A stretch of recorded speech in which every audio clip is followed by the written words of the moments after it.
कभी कभी लगता है कि ये निर्णय अचानक हुआ क्या।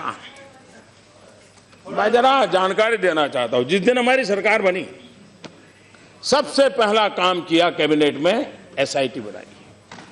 सुप्रीम कोर्ट ने कहा था और लंबे अरसे तक लटका पड़ा था कि विदेश के काले धन के लिए एसआईटी बनाओ। हमने बनाई, सुप्रीम कोर्ट ने कहा था उस प्रकार से बनाई।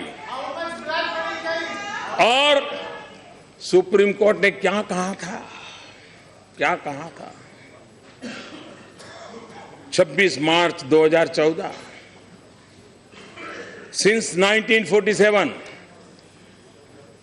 for 65 years nobody thought of bringing the money straight away in foreign banks to the country. The government has failed in its role for 65 years. This court feels that you have failed in your duty, and so it gives an order for the appointment of the committee headed by former judges of this court. 3 years have passed, but you have not done anything to implement the order. What have you done? Except for filing one report, you have done nothing. ये 24 मार्च 2014 को supreme court ने उस सरकार को कहा है।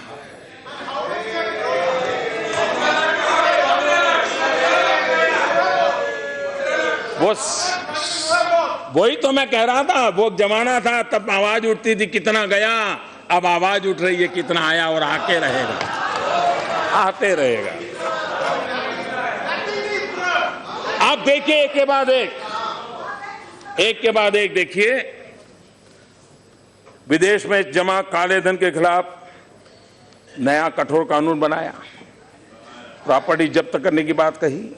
इस बार भी बजट में एक नया कानून की बात कही गई है, सजा भी 7 साल से 10 साल कर दी।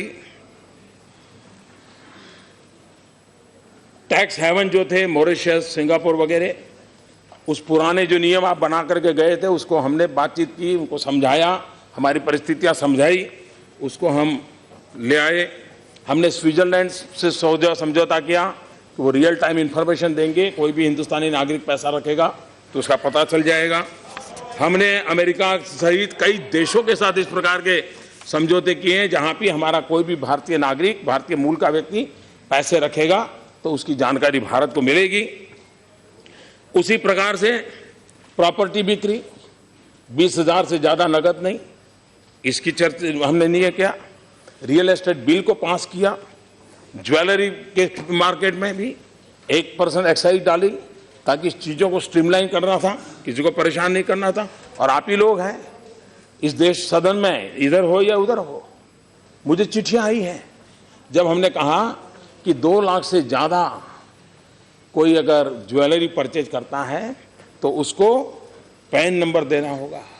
मैं हैरान हूं, काले धन और भ्रष्टाचार के खिलाफ भाषण देने वाले लोग मुझे चिट्ठियां लिखते थे कि पैन नंबर मांगने का नियम रद्द कर दीजिए ताकि लोग कैश मनी से सोना लेते रहे, गहने लेते रहे और काला बाजार चलता रहे।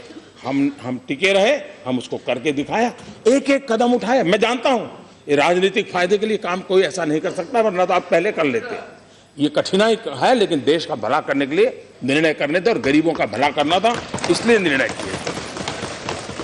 2 लाख से ज्यादा से किसी सामान पर 10 लाख से ज्यादा महंगी गाड़ी पर 1% अतिरिक्त टैक्स लगा दिया।